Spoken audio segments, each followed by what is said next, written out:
All right, it's the Misery Loves Football Rack'em off-season podcast. I'm your host, Chad Zumock. With me is my co-host, Ken Mosca. How you doing, Ken? Well, Chad, good to see you, pal. And we have a very special guest, Comedy Cellar regular, Kevin Brennan. How's it going, Kevin? Thank you. Are you gonna hello, Mr. Brennan? You gonna dub in applause? Yeah, I got to edit in some like laughter and cheers and. How about that game? The Baylor game? Yeah, Baylor. I lost. I thought Baylor Bears. I thought Zags were going to win it. Shout out Matt Mosley. Who's that? He is a Baylor grad and does the Doomsday podcast with Ed Warder and Glenn Stretch Smith. I know they'd like to do this podcast someday. Have them on. Yep. We're supposed to have my college roommate, Trevor Huffman. He might still be joining us. I think there's some confusion on time. Your roommate? I lived with him in college. Yeah. Just you two? No, we lived with, it was me, him, another comedian friend named Mike Polk, and these two field hockey girls. What? When we were in college. How did that, the college hooked that up, or you guys hooked it up? We hooked it up. Oh, so you said let's get off campus housing together? Yeah, we got it was like right off campus, so we live in like a condominium. Who was in it? It was myself, another comic named Mike Polk out of Cleveland, and he was a comic at the time. Well, we had a public access TV show that we did back in the day, and we weren't really comedians. I don't know what the hell we were, sketch comedians or something. Who? And Trevor Huffman was too? No, Trevor was just hanging out with us. He was like my friend who played for Kent State would bring Trevor around, and then we became friends, and then we became roommates. And then you brought in two women? Yeah, these two girls that lived in Trevor's dorm. They played field hockey. Actually, one of them lives in Genevieve. She lives here in Tampa, so I'm still in touch with her. So it's like a Three's Company kind of a thing? It was. And I think Trevor and the other guy hooked up with the girls. I never got to hook up with the girls. So you had to pretend you're gay, or what happened? Yeah, we had to pretend they're gay because the landlord wouldn't let us live there. Mr. Furley was your landlord? Yeah. And we would also dress up as women. Okay.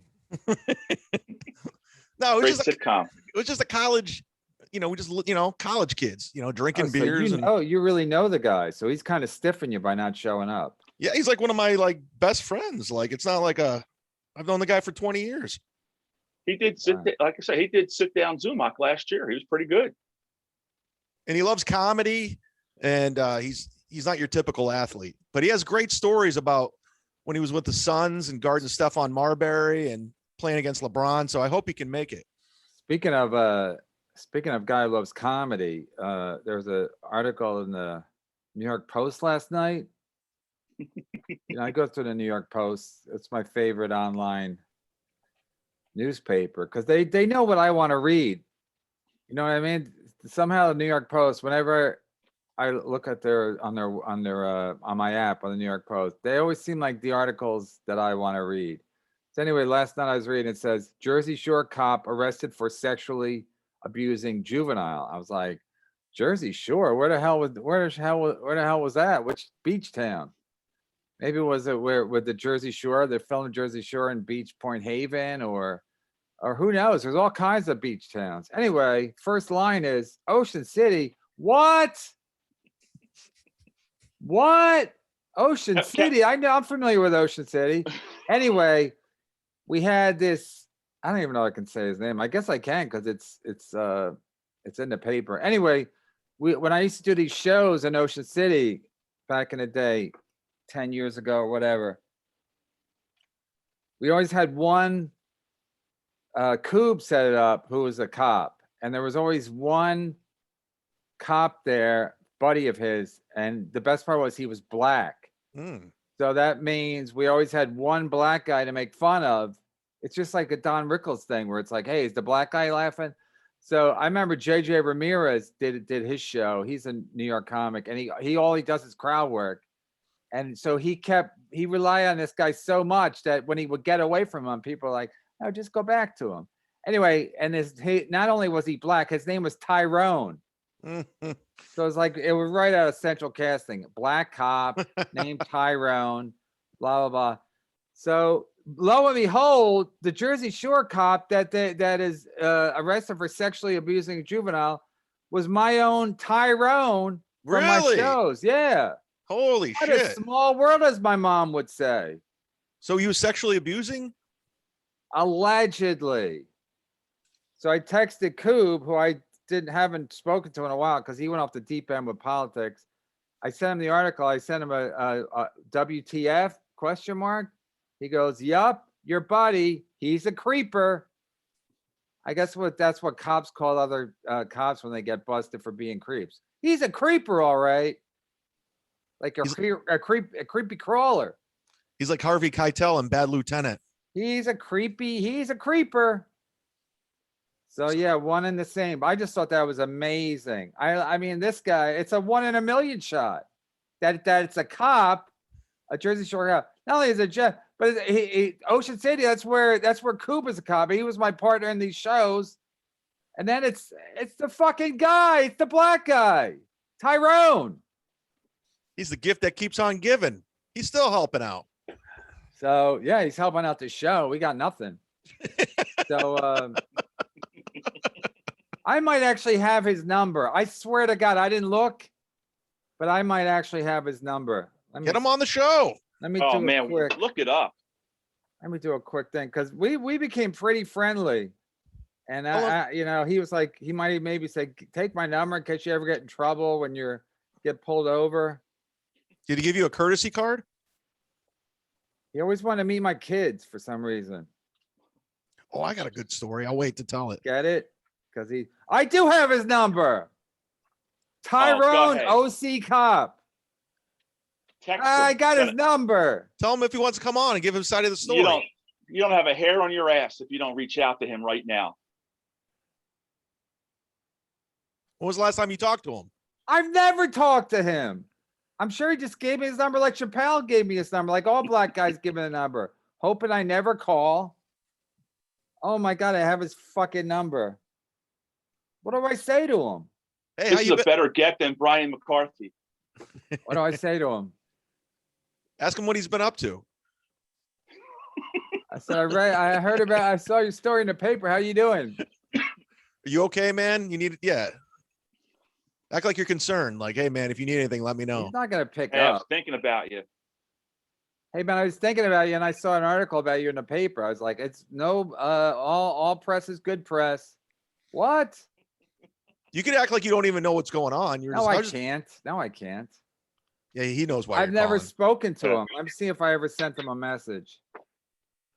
Oh yeah, I've communicated with it on text. When was the last time?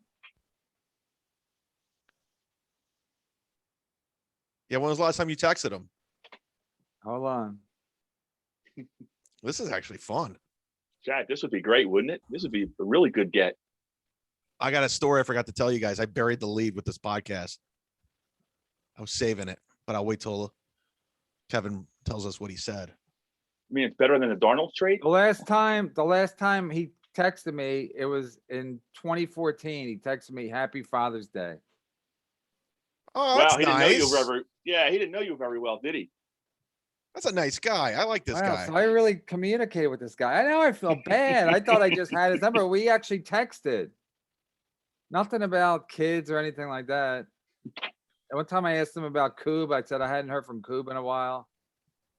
And wow. God, you're friends with Louis C.K., this guy, just a bunch of creeps. You? Me? Do I know anybody that's not been indicted? I forgot. But he can do a lot of years. They set up to 65 years. Should I just text him, see how he's doing? Yeah. Say I'm here for you. Yeah. Act like you're concerned. It's not even really funny. We're talking about 65 years, Chad. I mean, you might have to go for 65 days, but he's talking about 65 years. Jesus. 65 years. That's a long time. I mean, he's 50. He ain't gonna make it that long. But black don't crack. That's true. But DMX is dead at 50. Yeah. DMX can't get a break. He has 15 kids. No wonder he's dead. He has 15 kids. He can't keep up. He's like, I got to get out of this. How did he die? If I had 15 kids, I'd be Drug dead too. overdose. Natural causes? Yeah, for a drug black overdose. dude, that's natural causes.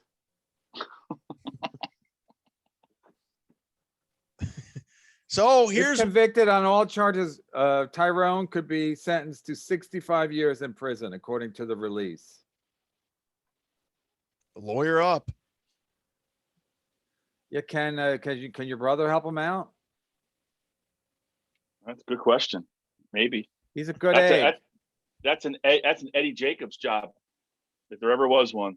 He's a good egg. All right, I gotta hook this guy up. Can you get him a good lawyer? I ain't getting involved in him. With him. I try to get Chad a good lawyer, and Chad spit in my face. I did not. I did not. I'm spending 15 grand on this fucking guy I got down here. I'm like, I thought you're gonna get this thing thrown out, dude. Is he Jewish? No. What are you doing? You're wasting your money then. He's Italian though. He's a tough guy Italian. So I liked his moxie. And Prince Philip died. Thoughts and prayers. Thank God, that guy looked like shit. Did you see that picture of him getting out of the hospital last week? Oh my God, just In the leave back him of in the there, let car? him die. Looked like the crypt keeper. Yeah, it was so disgusting. It's like, just let him die, man. Why you send him home?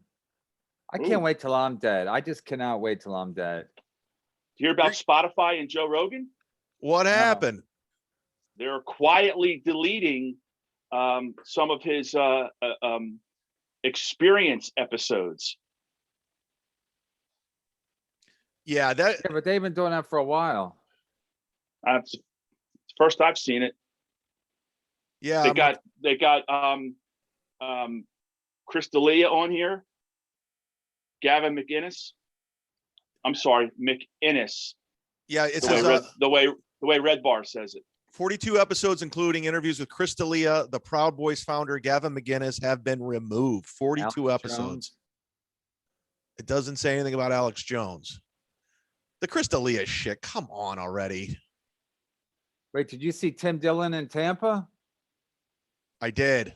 What'd he say?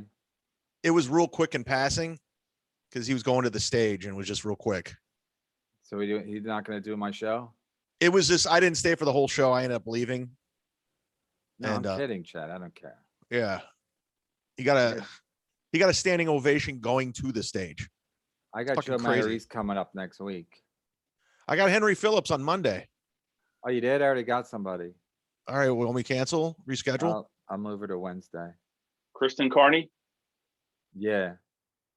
She wasn't too bad yesterday. I couldn't even tell. I can't tell when I do that show when I'm on camera what I can hear.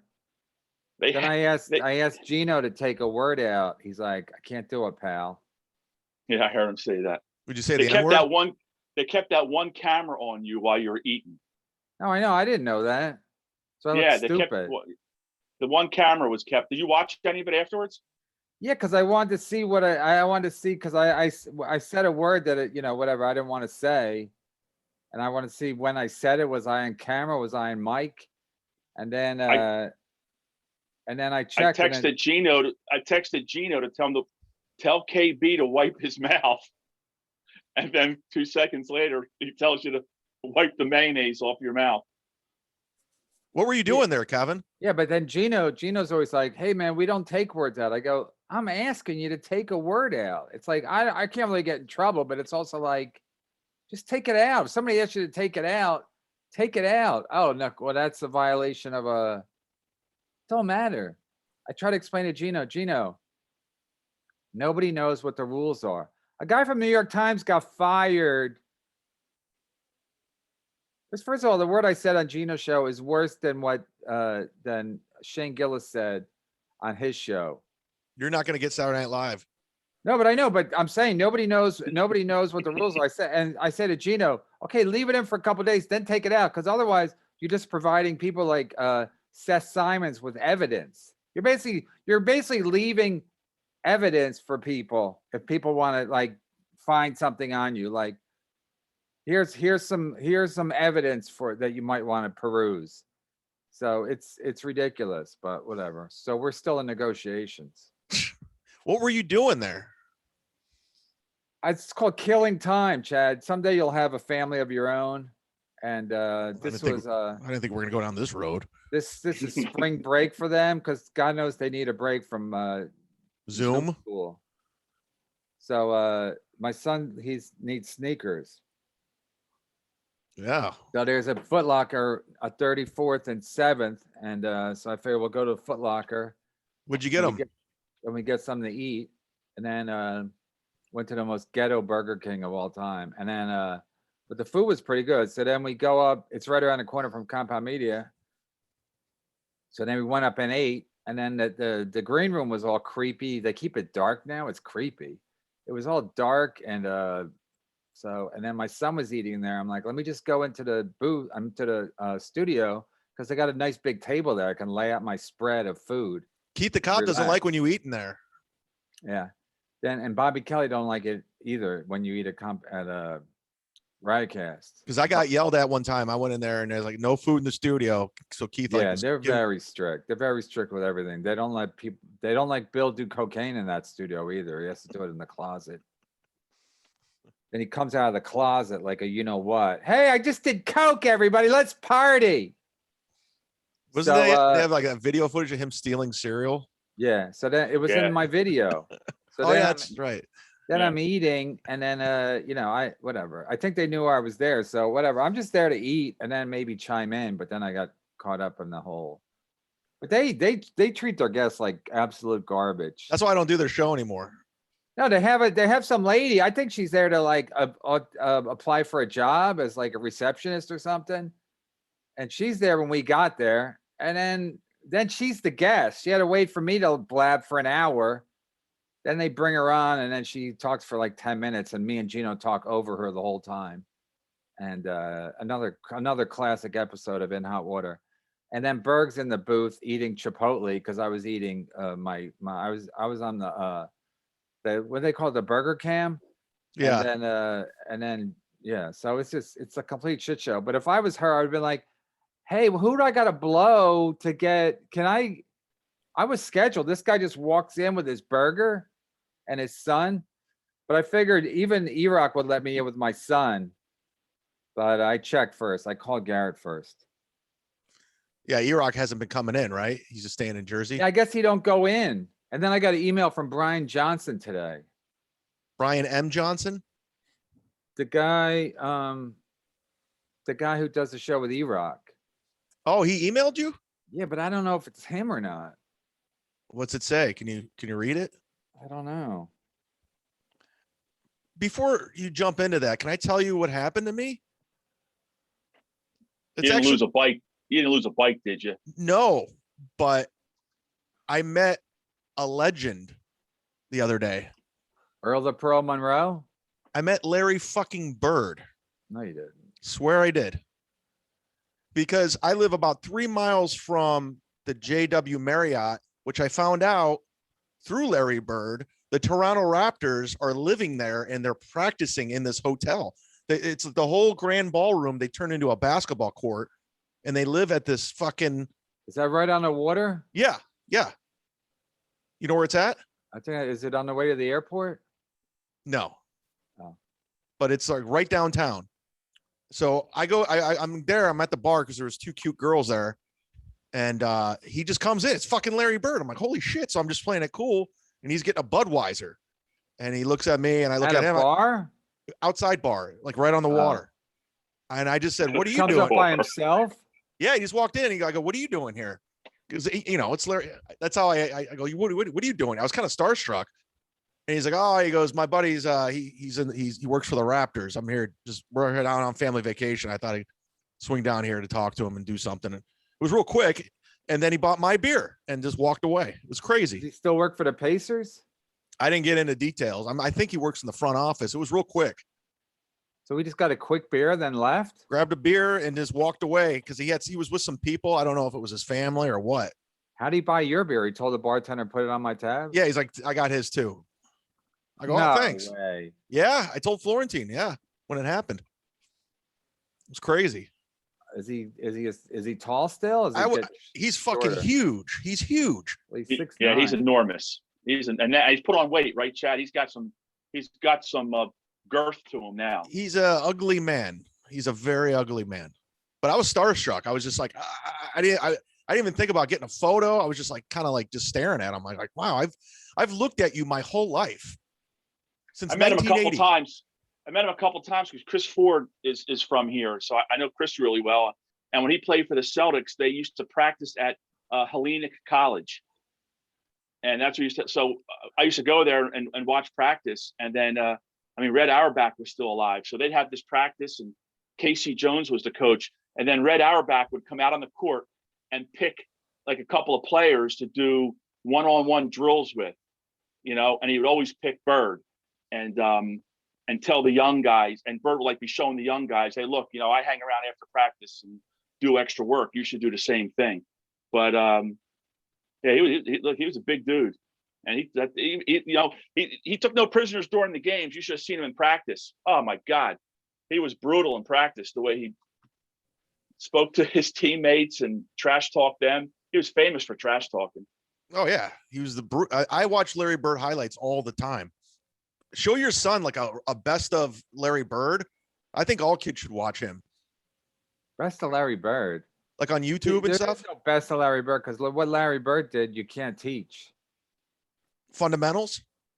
No, when that play against Detroit, when he stole the ball, then he made a great pass to the DJ. Oh yeah. There's like 3 guys in the history of the sport that could make that play.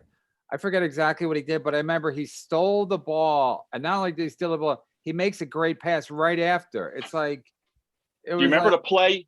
Remember the play before that, Kevin? No. The play before that, there's 5 seconds left on the clock. But the play before that, Bird's going for a shot, and it gets swatted, and it's heading out of bounds, and a Boston player touched it.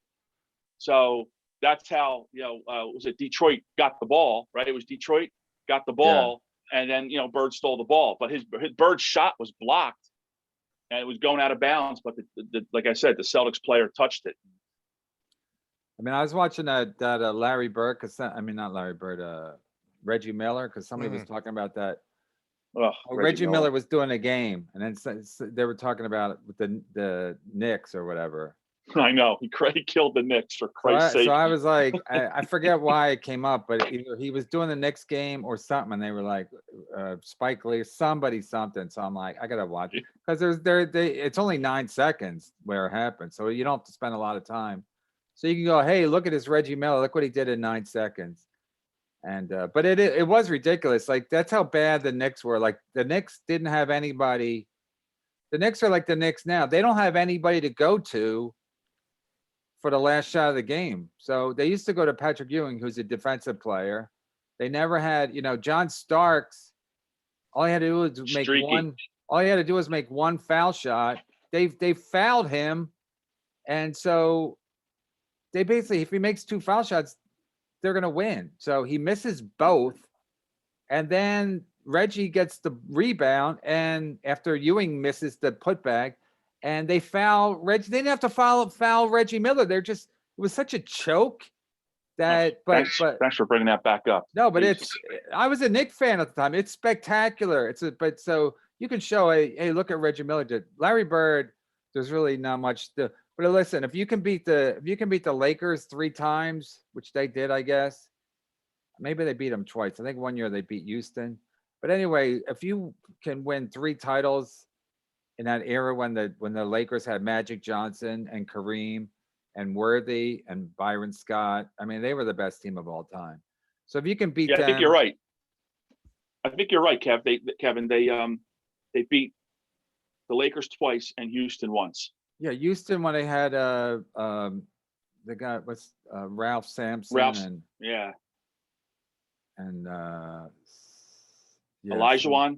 yeah, I think that Olajuwon or Ralph Sampson. Coop's calling me right now. Let me take this. Yeah. Yeah, put Coob on. I got Trevor Huffman text me. I was right. He's gonna jump on too. He thought it was 3 Chicago time. I sent Coob a note, and it was on a little while ago.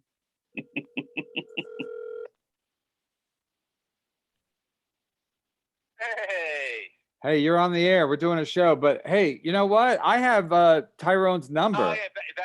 Thanks for that disclaimer. What's that? No, by law, I have to tell you. I don't like you. I'm telling you by law, I have to tell you no because shit, but that's great. You're like, hey, we're on the show, and then you keep talking. no, Can I because get my attorney involved? yeah, you get your attorney Jeff Quinton. What's up, Parker?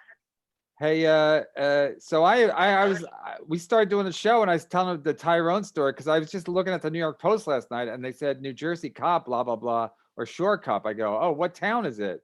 And then I'm reading this, the second line, Ocean City. I was like, holy shit, maybe I know the guy. Do I know the guy? It's Tyrone. Well, your buddies. JJ Ramirez did his whole act about Tyrone when we did the show at that shitty room on,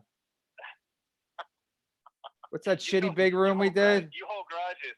You hold grudges. What's that shitty room? That's all I have is my grudges. Coob. What's that shitty room we did it at?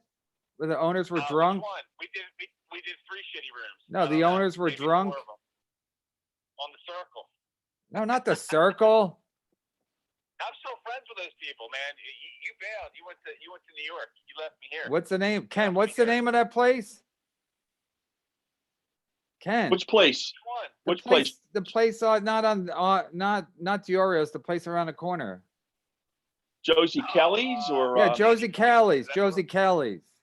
Josie Kelly's. Yeah, you remember Where you had JJ 50 did of your his closest friends? JJ did his act there, and he was talking to Tyrone the whole time because he's like, wait, what's your name? He goes, Tyrone. He's like, oh my God. And it was the funniest thing ever. So Some crazy stuff, huh? yeah, so Crazy you guys stuff. like to keep busy down there, right? Even if you have to be fondling I'm kids. retired. Hey, I'm retired, man. So should I retired. text Tyrone or call him?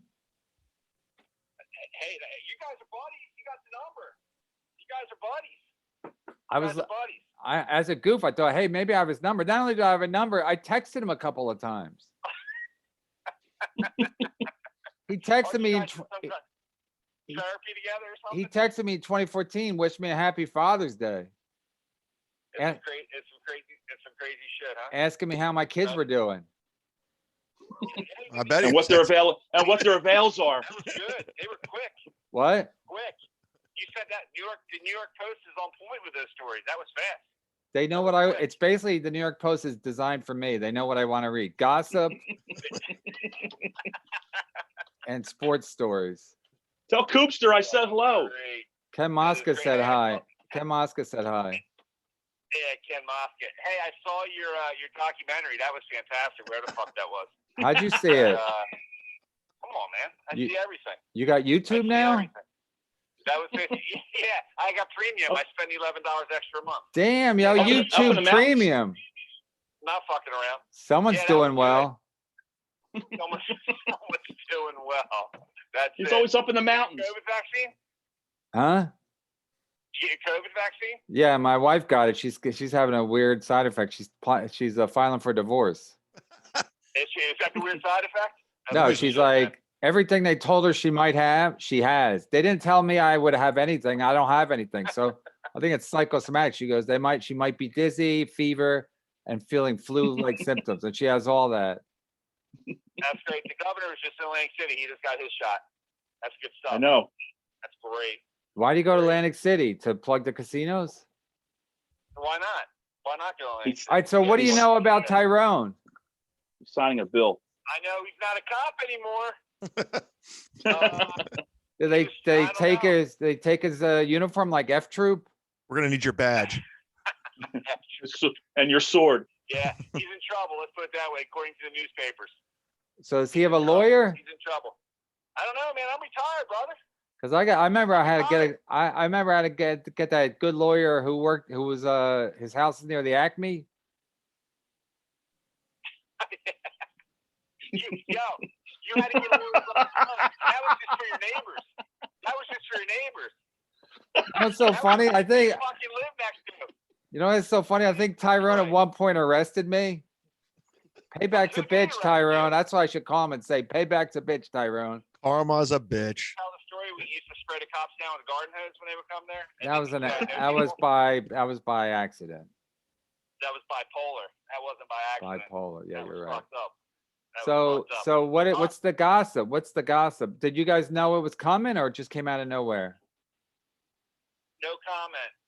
All right. You So, like that one? I got my lawyer in the car now. I got so, my lawyer in the car. so does, No, I'm sure. And I'm being true. I'm retired, but I'm sure it was something that was under investigation. And I guess it is what it is. I guess you got to let the courts play it out. did someone But it's snitch big on him? news, right? Someone drop a dime on him? Snitches get stitches. Stitches get Dude, stitches. Ocean City's no joke. That's a fucking thug town, man. You know that. There's gangs. Yo, Pleasantville just had a homicide Hey, Like an hour ago. congratulations. like an hour ago. Yeah, they're killing people around here now. Crime's up. It's all good. Well, Pleasantville was always all kind of a good. rough town. Yeah, Sean 3 Sean down, sent 1 me. dead. You coming Tell back? Coop, Sean Come sent back. me a text. He can't hear you, Need Ken. ya. Oh, Yeah, we're going, but yeah, I'm coming. I try to come back, but I go to the house goes on the market. An hour later, it's sold. You still have property? You don't have property out here anymore, do you? Yeah, I own the Flanders. okay. Go. All right. I gotta go. I'm not getting paid for this shit. God bless. Keep in touch. Yeah, Keep in touch. Peace. yeah. See you guys. I'm Count sure. the votes. Trevor's jumping on in about 5 minutes. He All thought it right. was Central Time.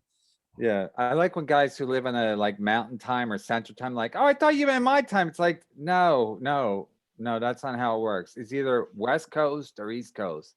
We don't factor in Chicago or Denver. So you gotta be the one doing the math. That's a rule. So who's this Coop guy? Is he? But as a booker, you should always be aware that whether it's a East Coast difference time. Well, the thing is he's all around the world. I never know where he's at. He's international. Yeah, I mean, he played basketball overseas for like a decade, so I don't know where so who knows? How's this Coop guy? Who's this dude? So I know Coop from when I was the administrator in Linwood for all those years. That's how I met him. But Kevin met him a different way. Wait, you met him before I did? Well, when did you meet him? I met him in April of 2000 is when I met him. I met him in June of 2008. Okay. What's with all these cops like going into entertainment, like Keith the Cop, Coop, doing comedy shows? Because they think they're funny, or they think they're, I don't know. They like to be, I think they get sick of being cops and they want to be involved with celebrities and show business. Because they think that's Coop said he doesn't want to do glamorous. comedy. He doesn't want to do comedy anymore. Coop said he wants to do music now. For real? For real. Yeah. Wants to do music. Music. I think he proved that when he booked you, Gino, and Berg. That's when he's like, I There want was to do music. There's but- like 50 people in the room. Yeah, but Cuba is in a band. He's one of those guys that's still in a band. He thinks he's going to get a big break. He says he wants to book music shows. All right, well, there's no money in that. He could book Gnome's band. The problem with bands is you got 5-6 guys in a band and a roadie, and you want to divide $100 by 6. It's not a lot. So at least with a $100. you pay one guy or 2 guys or who knows. Anyway, I met Coop. Coop pulled me over. The famous story of Coop pulled me over. Oh, okay, that guy. When I was Okay. coming back from a poker game in Atlantic City. I had pocket aces, and I was going to be the chip leader in the tournament with pocket aces, and a guy had pocket sixes. He cracked my aces. I don't know if you know what that means. That's mean when someone beats you, when you have a better hand and they beat you. So he cracked my aces with pocket sixes. He had 3 sixes. I lost. I was pissed. Drove home. Coop pulled me over. He thought I was drinking, and so one thing led to another, and then we started doing shows together. So, Violated Kevin with his nightstick. He said I wasn't maintaining my lane on the bridge. I was like, Yeah, yeah. I said, he pulled up to the car. He walked up to my car and he said, I said, give me a breathalyzer right now. He goes, I didn't think you were drinking. And he goes, I don't think you're drunk. I thought I said, what I do wrong? He goes, you weren't maintaining your lane. I'm like, I was the only guy on the bridge. So you want me to like hug, and there was a little, they fixed the bridge. But anyway, long story short, he realized that I was a comedian and he was an asshole. And then, so no And ticket. now things have switched. Yeah, then we did shows together and he would bring all his cop buddies and some of them were dirty and some weren't. Was Tyrone one of them? But I would get in all kinds of trouble Yeah. with the cops. Yeah, Tyrone was the black guy. He was always, there was only one black cop and he would always go to the shows. He was a nice guy. Just goes to show, you never know, you never can tell. You never can tell. A nice guy just might be you know what I mean? Black cops matter. I mean, I would have never bet in a million years that Tyrone would have been would get in this kind of trouble. You never really hear of black child molesters. I guess Michael Jackson, but he's white. No, but also the black community keeps everything in house. They don't be snitching. So I think someone snitched on Tyrone.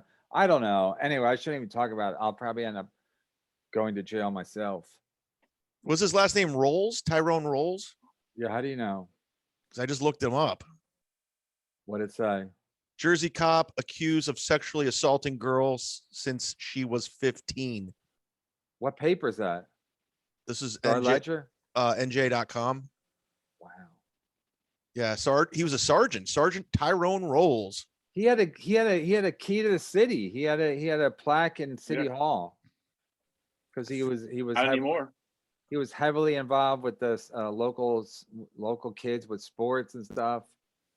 So again, you got to be suspicious. But I also think that, like, listen, not to defend these people, but I think if you work around enough kids, it's like working at a candy store. At some point, you're going to try some of the candy. The victim's now 20 years old, provided a formal statement to police about alleged sexual abuse and assault. A few weeks after the police made aware of these allegations, arrested Rolls. His employment status will be determined in the next couple of days. Jay Gilliam gave him the key to the city. He's the current mayor, who also owns the pier, Kevin Gilliam's pier. Yeah. That their family's involved with everything. So do they take the key back? Do they ask for it back? Or is it like the Heisman? You get to keep the Heisman forever? And since this is a sports podcast, Rolls has led a number of local teams coaching football, track, field, basketball for boys and girls, grades 3 through high school. So he was a coach too. That's what I'm saying. He was heavily involved with the kids in sports.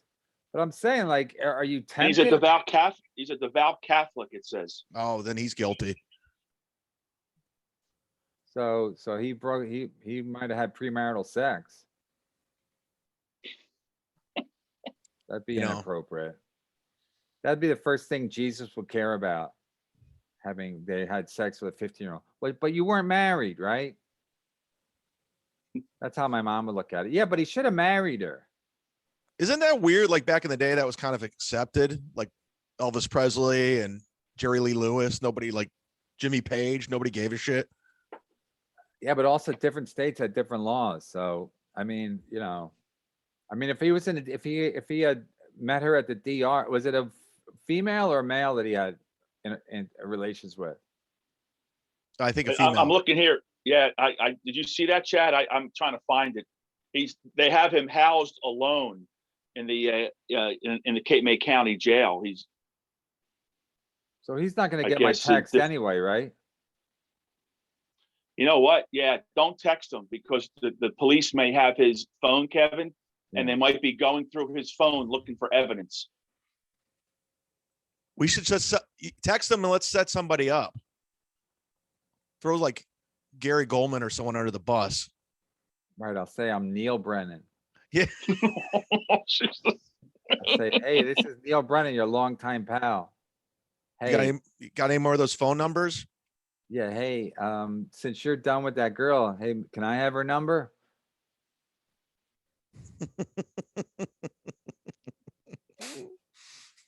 Oh, here's Trevor.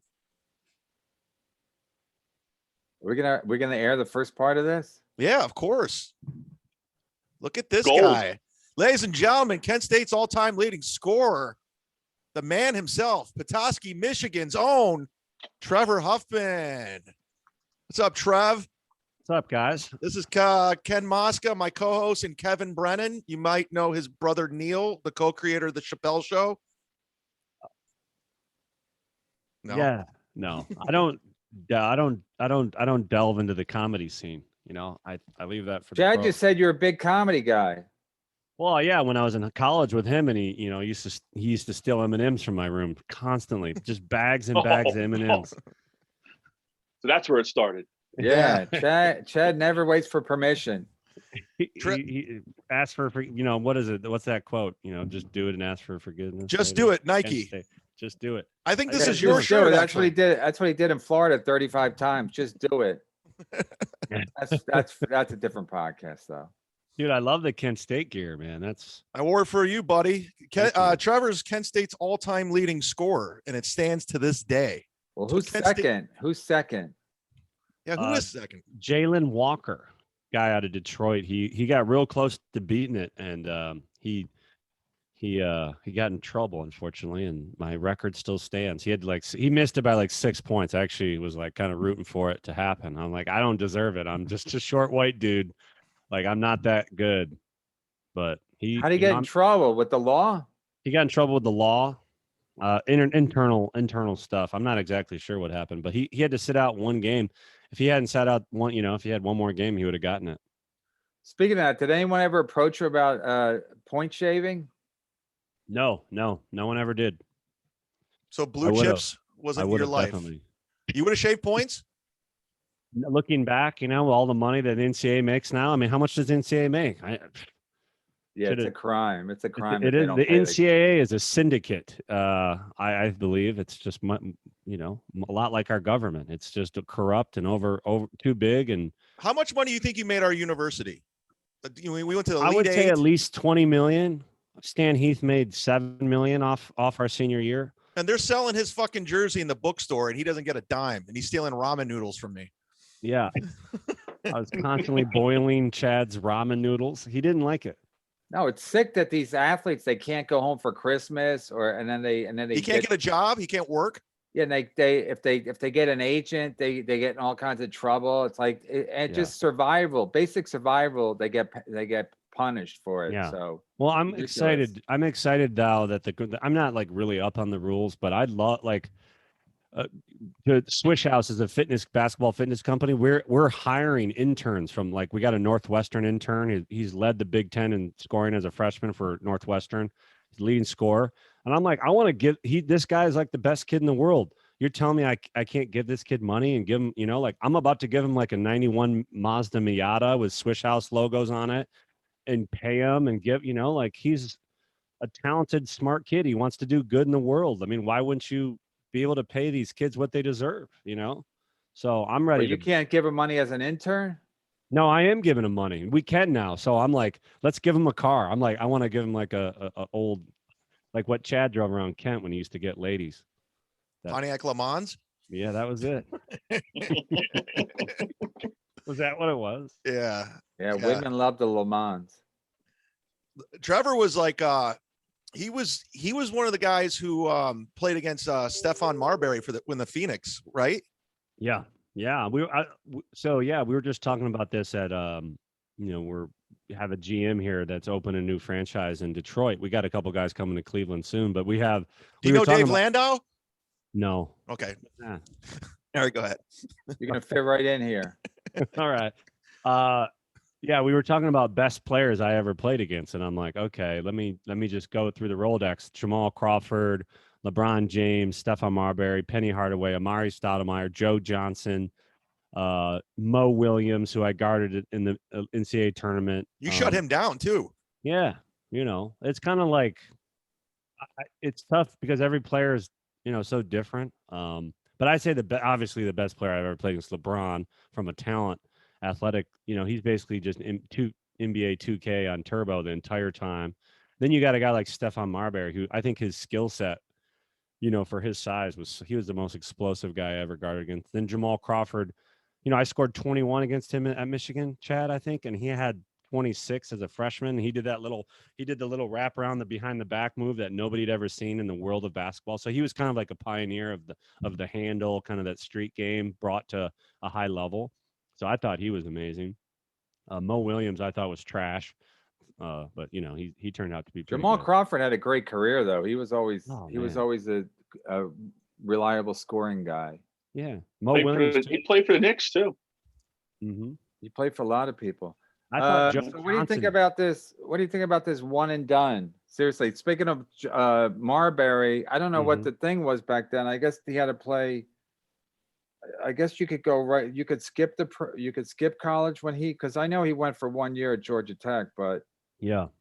then What- his cousin Sebastian Telfair, Oh, yeah. he went right to the pros, and he didn't have a career. Now he's in jail. He didn't Yeah. have a career and they said he was great too. I guess he was, but some of these guys, they come out, they get out of college too soon, or they go right from high school to the pros and they're not ready. Because the Mhm. pros is like, it's a business. Nobody cares about you then. You don't have a tutor, you don't have a coach Yeah. that's like puts his arm around you. That's like you can play or not play. So Yeah. Well, yeah, I think college is good. I think that the support system of a college staff, you think about the guys that go into college basketball, those assistants, they're there because of their shared passion and love for the game. So a guy like Sebastian, he's had sharks after him trying to get his money since he was 16, and I always think like, man, you never really get somebody that you can trust or if you're that talented and you're that good and you go right to the pros.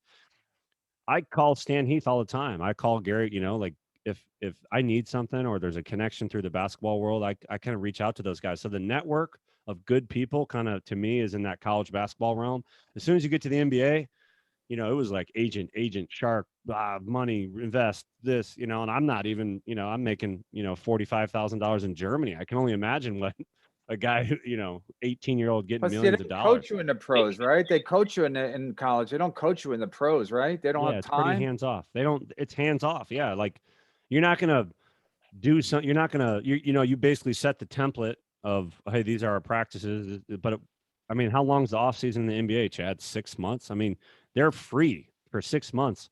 In college, you're on study tables. You got 6 a.m. wake up, weights. You got, shooting.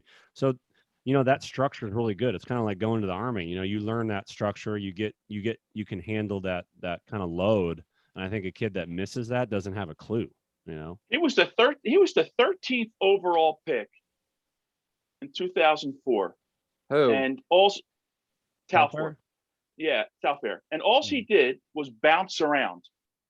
So there's a guy, as you're saying, Trevor, he had a lot of ability and comes out 13th and just Portland and just bounces around. 2 years in Portland, a year in Boston, 2 years in Minnesota, a year with the Clippers. And he came out early, Kevin. Is that what you said? He came out early? No, he was gonna sign, I think, with Louisville, and then at the last second he changed his mind and he just declared for the draft, and then he got drafted. But even Marbury screwed up his career by leaving Minnesota. He should have just stayed with Kevin Garnett, and that was because Kevin Garnett got more money, and that they changed the structure of the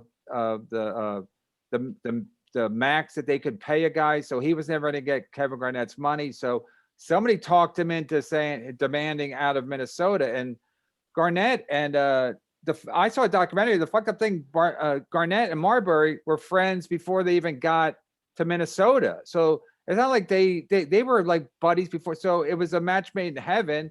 And then somebody got to I don't keep wanting to say Starbury, but somebody got to Marbury and said, you're never going to be the alpha here. But it's like you just want to win. If you win, and you're going to get the endorsements, even if you're in shit place like Minnesota, if you're winning, I mean, look what Michael Jordan. I mean, Chicago's a much bigger city, but Chicago was not a mecca before, Jordan started winning there and Oprah started doing her show there. Mhm. Guys didn't get huge out of there. But anyway, when I saw the documentary, I just realized how sad it is.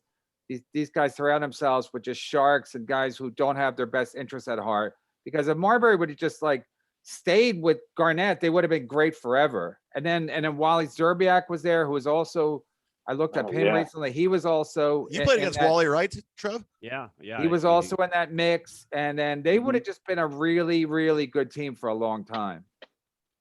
Yeah. That's just ego, man. There's so many big egos in the pros. Yeah, but I think they tell them it's also ego. You got to have a big ego to like want the ball with 3 seconds left. That's fine, but like you can't have these idiots telling you what to do and then you listen to them. Yeah, right. It's like, well, why did John Stockton stay at Utah all that time? He probably could have wanted out too. Got more money and Carl, but he knew he had a good thing and a good system and a good winning. I think is for some guys they don't understand what winning culture is because they're surrounded by sharks. Simple, it's Yeah, and they don't play. They don't go to. They're not in a college where they're like they basically like let's play winning basketball. Yeah, as they don't know opposed what to that like is. who can get the most points in a game. Starberry used to come into the Phoenix locker room and he would take off his gear and he would ask, he would just leave it. He would just be like somebody take care of my shit like a king, and I'm like, that's not winning culture to me, bro. Like you're the leader of the team and you're not humble enough to pick up your own gear. You're not humble enough to put your own clothes in the bin, like to me, that's from outside influences telling him he's a star, he's the best, he deserves this. And I think it happens all the time. College basketball, it happens all the time. Middle, I mean, these kids have handlers now in middle school. Imagine having a handler and because you're good at a sport, you can put a ball through a metal ring. It just makes no sense. Best part of Marbury's career was overseas since 2010. Oh, China. Yeah, I mean, he won championship after championship. He's a legend there. Right, made a lot of money, and now he's still coaching. Since 2019, he's coaching in Beijing. Chad, yeah, you're right. Yeah, because he got humbled. He got humbled when the NBA said no thanks when he had to pick up his own jersey, and he got humbled. He's like, oh shit, now only people that like me that want me is China, and then he and then he's a good ball player, obviously. So, but again, just but these kids are 20 and 22, so they're dumb, and then they have grown-ups telling them what to do, and then the grown-ups don't have the grown-ups might be dumb or evil, whatever. So you play with Marbury in Phoenix, and then how many minutes did you get when he was on the team? None. I was so Leonardo Barbosa was their draft pick. Oh yeah. So he was 19. David Griffin was the scout that picked me up at the airport. You guys know David Griffin. Yeah, he was the Cavs guy for a long time. Yeah, he took me to Sam's Club and I went to town at Sam's Club with David Griffin. He's just like, get whatever you want. I bought a blender. I probably bought like $2,000 of like. So wait, why did he pick you up? And that's after they drafted you? No, they didn't draft me. So I went to Pets camp as a free agent, signed as a free agent, and was there kind of like as their practice player, trying to get a spot on the roster, which was going to be really tough because they had Marbury, Barbosa as their draft pick. I was basically just a practice guy until the season started. Made it through the preseason, got a game, sat on the bench, never got called in, and then got let go. But yeah, I got to practice. I was better than Barbosa. Like to me, I was like, this kid is not NBA ready, but his ceiling. I mean, you're talking about speed. He was the fastest guy, one of the fastest guys I'd ever played against. So you can see, you got a guy like me who's probably like that kid from McConnell who plays for the Pacers. I was like, I felt like I could have eventually worked myself into like a serviceable role player in the NBA. But then you got a guy like Barbosa, who's a super talent. I'm on the peripheral, I'm not going to have to get a political hookup or something. Somebody gets hurt for me to get a real chance. And I think that's, like a lot of guys like that. Fletcher How McGee, much does politics play into all that shit? I think it plays a ton. I mean, what team you played for, like if you played a big, high major program like North Carolina, Duke, you're going to get a chance just because of the connections you have.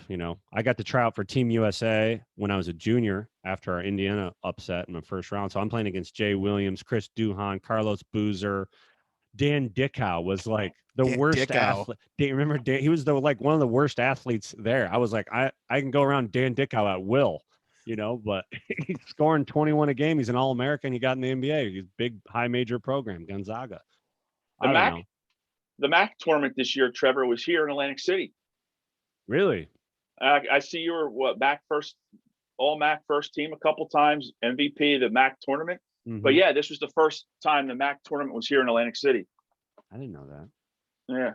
Wait, so let me ask you, like a guy like Kevin Knox, I don't know if you're familiar with him, but he gets drafted out of Kentucky, Mhm. first round.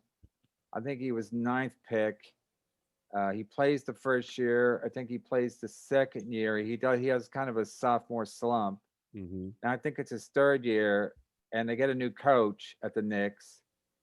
And he doesn't get any minutes. So how does he deal with that?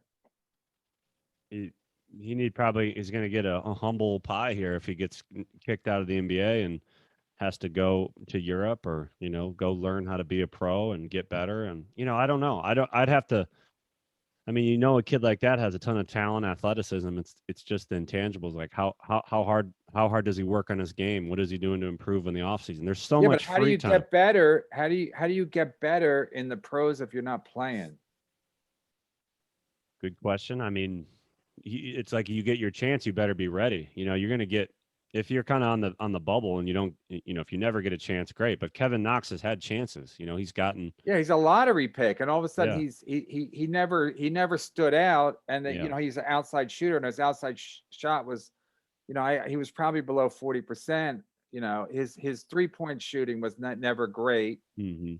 And then they get Tom Thibodeau in there, who's like defensive guy, and he basically saying he doesn't have a high motor, and that I Mhm. think that was the complaints on him when he's coming out of Kentucky was Mhm. he didn't have a high motor. So I'm watching this guy get DMPs every night now, and then Yeah. how does he not lose his mind? How's he not just he's getting paid obviously, but like Yeah. how does he? I mean, you got to keep your cool, but how do you keep your cool? You go from Kentucky. You're a lottery pick, and now you can't even get in the fucking game. He's not playing. Yeah. Yeah, I think you got to really that humility to work, to say, all right, I got to improve on these things. I got to show coach that I'm ready to produce when I And you get show in. it in practice when you practice. Show it in practice. The thing is, like those guys, you see these guys, these two-way players, that they get a chance to play in a game and they'll get you like, they'll just produce, because I would rather have a guy that's super hungry, that wants to continually improve, from that has like a chip on his shoulder, like Terry Rozier from Charlotte. He was a two-way guy. My buddy Sean Fine coach, he coached in the G League. Those guys, the two-way players, I think they have that chip on their shoulder that, maybe a guy from Kentucky doesn't have. Maybe he expects to play. And I think, at that level, it's about professionalism. What are you doing to get better every day? You need an Eric Hout. You need an Eric Hout mentality. Eric Hout. He coaches at Northern Kentucky. He was the least athletic Division I player I've ever played with. Nice guy. Nice guy. Couldn't grab the rim. Unbelievable. Bad. It's bad. So I could have made the pros almost. I can grab the rim. Didn't you play with the Knicks for a summer or something? No, I did not. Oh, Trevor. I was on the summer league with the Knicks, and I broke my ankle on the last play before we went to summer league. So they gave, I made the team, and then they were like, "You're done." Yeah, it's so sad where you just get hurt. Point. I mean, you get hurt, and you're like, "There's nothing they can do. They gotta just go. Sorry, you got hurt." God, the guy that got he took my spot kind of after I fell out. I was like working with Charlie Ward and Frank Williams from Illinois. You remember him? Frankie Williams. Yeah. Frankie Williams. So I was competing and doing well. At that point in my career, though, I hadn't learned what a point guard really was. At Kent State, I was more of a scoring guard. And this goes back to, who's actually like advising these young guys? Who's advising these college players and pros? And what are they working on? Because I was more of a scoring guard. I was like, Chad, I was a shoot first guard at Kent State. Past second. I was all-time leading scorer for a freaking reason, like I'm going to take my shots. But at the NBA level, I needed to be a distributor. I needed to be like a Nash. I needed to be like a Stockton, pass first. but I didn't have the IQ to get guys open. I couldn't understand reads and the dynamics of kind of understanding what's happening and how to make other players better until I got to Europe.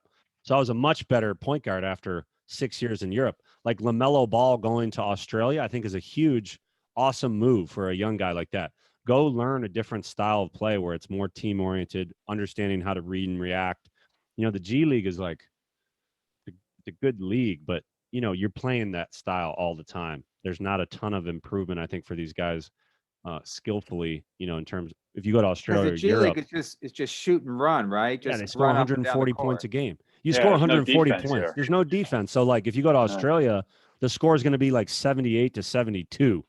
And you better be efficient. You better make shots. You better get guys open. And I think that's huge. It's more of a college type intensity. The G League is just like, oh, Yeah, but nobody wants to go to Australia. I mean, the balls only Eddie went there Ift. because the balls only went there because they nobody else would take him at that point, right? They got his dad yanked him out of high school, and he's like, let's just go where they'll have us, and it just worked out. I think that, but I do think that was a smart move, you know, for LaMelo. If you're not going to go, if you're going to go from one and done, or if you're going to go, if it's between getting paid in the G League and getting paid overseas, I would recommend a kid go learn about himself as a man and professionalism and learn that style of play because it helps so much more than a G League experience, I think. Yeah, because the guy, Didn't he yank them guy out of UCLA? Weren't they no, all he yanked them UCLA? both out. Yeah, UCLA, right. The second son went to UCLA. The third son, he was in high school. He yanked him out of high school because he didn't like the Oh. coach. Yeah. Okay. They went to the Middle East, and then it didn't work out there. They had a Facebook Live show or something. Then I think he went to Australia. And my son, who's into basketball, kept saying, "Dad, I think that what's the youngest ball, the Lamar or the what's the one who's a rookie? The one that carried the knife with him everywhere. Yeah. No, the guy who plays for Charlotte now. Anyway, just got hurt. LaMelo. Yeah, so and my son kept going, Dad, LaMelo's going to be like a top draft pick. He might be the top pick. I was like, what? Because I was kind of done with the family. Yeah. So the fact that he made the kid like a top 3 pick was pretty amazing with all the shit he's put them through, you know. I question the fathering, but I think the move to put him, you know, in Australia or abroad was a good move, you know, rather than starting like your own. Like at one point, wasn't he trying to start like a league for high schoolers where they get paid 100,000? Yeah. Like I'm like, no, He was trying everything. He wanted to make money off these kids, and then like it just kind of worked out in Australia. I think just by luck because nothing else worked. But then when you look at Doncic or however you say his name, again, he's a teenager that played professional ball in Europe, and then he can do everything. So you're probably right. Like you go to these professional leagues, and then you got to learn it's more team oriented, but you got to learn how to pass and shoot and do everything. Doncic is like, for how young he is, he's amazing what he can do with the ball, you know? Yeah. Well, I had a guy, one of my good friends from Northern Michigan, Ben Simons, played at Drake, I think, and he played in the ACB. ACB to me is the second best league in the world. Spain, you know, Marc Gasol, Paul Gasol. And he played against him in the ACB. And I said, you know, when he got drafted, I was like, is he good? Like, how good is he? He's like, the fact that he's not the first round draft pick is insane. He was dominating 35-year-old men at 19 in the Euro League, you know, which ACB Euro League, you know, he's doing stuff at the highest level. He's seen every type of ball screen coverage that you ever could imagine. And he's doing it. And he's getting triple doubles in 15 minutes, you know, in that league, you play 15 to 20 minutes and you're done, you know, like that level. And I think that's the difference between playing in the G League and playing in Europe, Euro leagues, is you have to be uber efficient.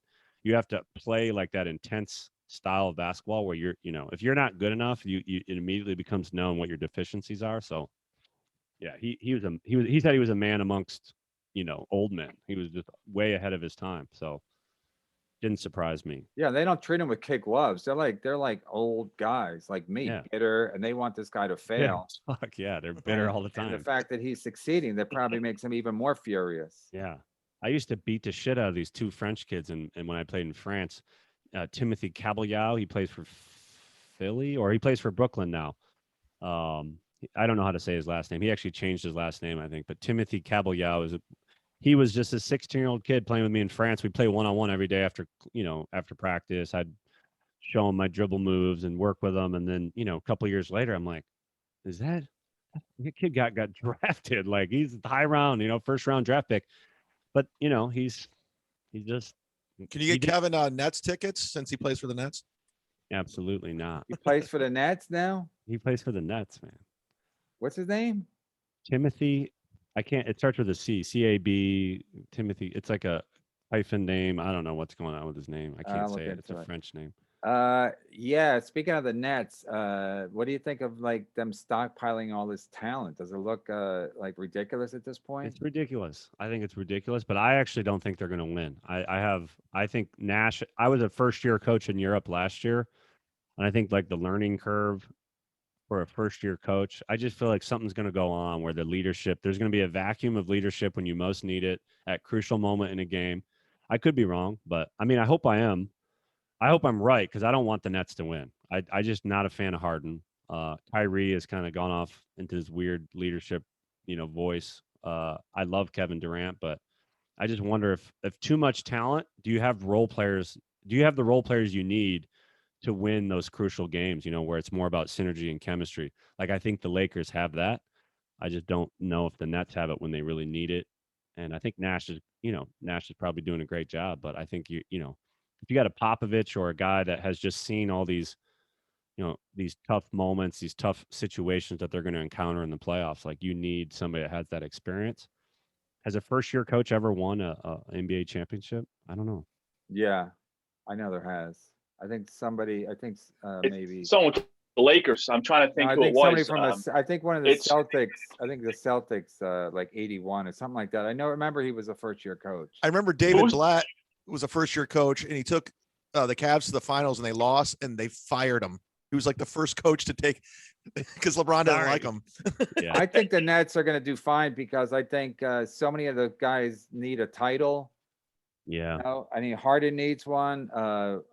What's the other guy they just signed from? They used to play with the Clippers. What's Blake his- Griffin. Blake Griffin, Yeah, who now Griffin dunks. needs one. There's and then Durant wants one without gold. Who's all the the, Golden State people? who was the Lakers coach who years ago fell off his bicycle, actually right near the spot where Tiger just had his accident, and never fully recovered. And then Paul Westhead was named head coach, and I believe won the championship. I mean, I can look that up. But I have a Yeah, I know question who for you're Trevor talking about. Tom Thibodeau. What do you think of? I'm a Knicks fan, by the way. Mhm. So what do you think of Thibodeau? I mean, he's had certain amounts of success at different stops he's had, but he looks like he's really made a difference with the Knicks right now because they're definitely overachieving. Yeah. I mean, for the most part, they're not a good team. Yeah. No, I think he's an overachiever. I mean, the word on the street with Thibodeau is he's kind of exactly what you think. He's tough. He's hard on, he practices. He's not your typical, like, hey, show up and we got shoot around. I think they do a lot more than people know, like in terms of defensively. I think he's one of the best coaches. I mean, there's a reason why he's on Team USA's bench, in the Olympics and those big games. He's the one standing up off the bench yelling out defensive schemes. I think he's probably one of the best defensive coaches in the NBA, which if guys buy in, and I think that's the type of culture he needs. He can't have people not buy in. And I think you see that with like Jimmy Butler or at Minnesota or, Yeah, they're hovering above 500, the one game above, then they're 500, then they're one game below. I think they've had another. I mean, Kevin said this before. I think if they had another score other than Randall, I think it's a team that can get a few games above 500, and maintain that. But yeah, it's that'd be nice to see. It's a tough league. I think he needs. I wonder if the stars, unless he has a relationship with the stars, I wonder how those guys buy into his kind of defensive toughness. It's kind of like Blatt. Blatt was tough. He came from the EuroLeague. He gets after guys. I don't know if the relationship building with Thibodeau is there. I don't know. I mean, I would say you need to have a relationship with your stars. That's probably where Nash is really good. Yeah. He can relate to these guys. He played against all those dudes, and they all respect him. Yeah, if you don't trust the coach, if you don't trust he's in your corner in terms of, especially if you're a star, you can't have that honest conversation if there's no trust. And I'm not saying that Thibodeau is either, at fault for this in Minnesota or wherever, Chicago. But I think at a certain point, you need a new voice. Sometimes you also need to have that trust with your best player. Like, I trust you and you trust me, and now we can have an honest conversation about your effort or your defense or whatever. So, who's the big guy at in Minnesota that didn't really buy in? Towns. Anthony, the dude Karl from Anthony UNLV. Towns. Oh, okay. Well, I'm wondering if like that guy really bought into what Thibodeau was trying to say. Like to me, Karl Anthony Towns doesn't seem like he's a real defensive minded guy. Yeah, but nobody in Kentucky is. It's all about offense at Kentucky. So whatever. I'm just Yeah. saying with the Knicks, who Yeah. the Knicks go to the last shot? Like Randall's Randall. yeah, but Randall, he doesn't. He's not an outside shooter. Then he has to drive, and you don't get the calls in the last 30 seconds that you get most of the game. So he throws up some garbage, and that's why you need a natural scorer. The Knicks don't have a natural scorer, and the NBA. I'm watching a lot more NBA than I have been lately. You can tell a natural scorer versus a not natural scorer. Like Kyrie is a natural scorer. Durant, obviously. Even Harden is not only a natural scorer, he's a great passer. So it's like you got to get some easy baskets. You got to be able to get some easy baskets in the playoffs in the last minute of the game. And when the Knicks are in a tight game, you're like, who's they going to go to? Randall's going to drive, throw up junk, or try a 3-point shot. He's not a 3-point shooter. He's so you just watch this, and it's not complicated. I mean, Thibodeau can coach them up as much as they want, but who are they going to go to?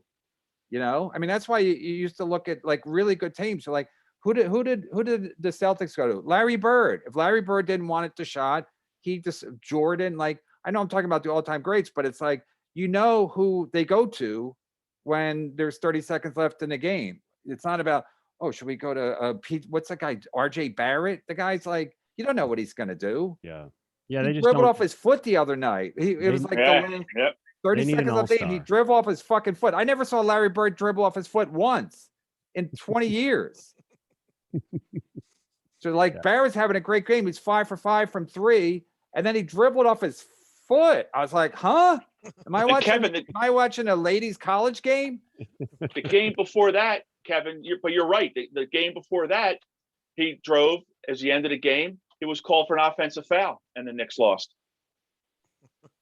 Yeah, I mean, you need somebody. You just like the NBA is not complicated. Yeah, it's a lot of moving parts, but you still need like the guy who's like, who do we go to when the game's on the line? And and the Nets might have too many people now, but you still, it's better to have too many than not enough.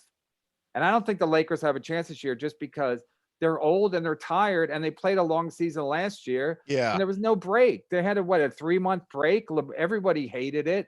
Everybody wanted longer. And LeBron, whatchamacallit's been out the whole year. The center, I always forget his name. And Unibrow. Huh? Yeah, Unibrow. Unibrow's been out basically for 2 months now. And LeBron's exhausted. I mean, how much can you get out of LeBron? Like, I know he's a beast. As an athlete, he's a beast. But at some point, people just get tired, Trev, how good was LeBron when you played against him? I mean, he was second year in the league, and we played 5-on-5 at Akron. It was a Kent State Akron Open gym. Guys play in the summer, and I showed up at the gym with my younger brother, and LeBron opens the door to the Akron, whatever that gym's called. What is it called? The Jar. The Jar. Yeah. So he has like a backlight whenever he opens the doors, like it's like Jesus walking in. It basically was to me. I looked up at him and I said, "Oh, hey." And he's like, did he know who you were? He knew my name. I couldn't believe it. I was like, that was insane. Yeah, I would have just went home. I'd be like, he knows who I am. I'm good. Yeah. Why go home? I already won. I did. Well, it was, at that point, your blood rises, the adrenaline starts kicking in. You realizing you're about to go play with LeBron, and he built the teams himself. So he ran the entire run. It was like all his Akron buddies, I think Romeo Travis, Drew Joyce, all those guys, they're playing in college. I'm like year 6 in the pros or something like that. My younger brother's a sophomore at Brown University. I'm playing with Nene Hilario, myself, my brother, and 2 other European pros. We're playing against LeBron and his college buddies, basically. This is like just fun. He's got refs there. He's got smoothie stations. He basically had like a Jamba Juice in the corner for us if we wanted like nutrition. It was awesome. I was like, this is the best open gym ever. We won 5 games in a row. We beat LeBron 5 times. And then we Wow. had Kent State guys were coming in playing with him. So he had to pick up all these college guys and try to beat, five basically pros and my younger brother. And I mean, the best like play of the day was my brother tried to get an outlet pass. He stepped in front of LeBron, who made a break on an outlet pass, and my brother stepped in front of him, and it was a pancake. Like I thought my brother died. It was like it was not. I think he was unconscious for like 10 seconds, my brother, and LeBron like picked him up by his shorts like a doll, and just was like, "Come on, man, get up, get up, get up." They called a foul on LeBron. It was hilarious. My little brother to this day still talks about that play. He's like, I don't know, man. All I saw was like a black blur, and then black, like knocked out, cold, smelling salts. Come on out. But So he's just on a different level. when like LeBron's one of those guys, even if you foul him, he still follows it you. doesn't matter, right? Yeah, you try to foul him, and you're the one that ends up hurt. No, if he goes up for a layup or a dunk and you foul him, it's like it doesn't. He's undeterred, right? He just Yeah. he continues with the play. You end up on your ass when you try Yeah. to stop him. You just can't overpower him. I think he could play any sport, and he'd be the best athlete in the world in any sport he chose. Maybe not figure skating probably wouldn't be for him, but You played against Earl Boykins too, the shortest guy Yeah. in the NBA. I mean, you said he was strong? Earl could bench like 350 pounds. He was 5'6", 160, and he could bench 350. If he was 6'1", he would have been Allen Iverson. I, to this day, still think Earl Boykins is probably an NBA, 15-year NBA All-Star if he was just 6'1". He was so good. Wow. He taught me a Well, lot. who's the best midget ball player? Like Spud Webb, Earl. I Boykin. mean, I Wait, think what's Earl. the other guy? What's the other guy who was super short who played with he played for like Charlotte? What the hell? Nate was- Robinson? No, not Nate Yeah, Robinson. he played was for the also- Knicks too. What's the I forget. Oh, Muggsy Muggsy Bogues. Bogues. Yeah, Muggsy Muggsy Bogues. Bogues. Muggsy. Like, who's the best of the midget guys? I'm like, that's tough. That's tough. I think number wise, like what were Spud Webb's numbers? Like to me, him and Muggsy were always like these legends to me. Like, but did they actually put up good numbers? I don't know, but they would win the dunk contest, and you'd be like, "This guy's amazing." Yeah, like Nate Robinson won the dunk contest. It's a human feat to see those guys play because to go Muggsy's against team was shocked. It was stacked too. I mean, Yeah. he had Anthony, Grandmama and Grandmama, Larry Johnson. He had what's the big dude? Alonzo Mourning. Alonzo. Yeah, I mean, he had a good squad around him.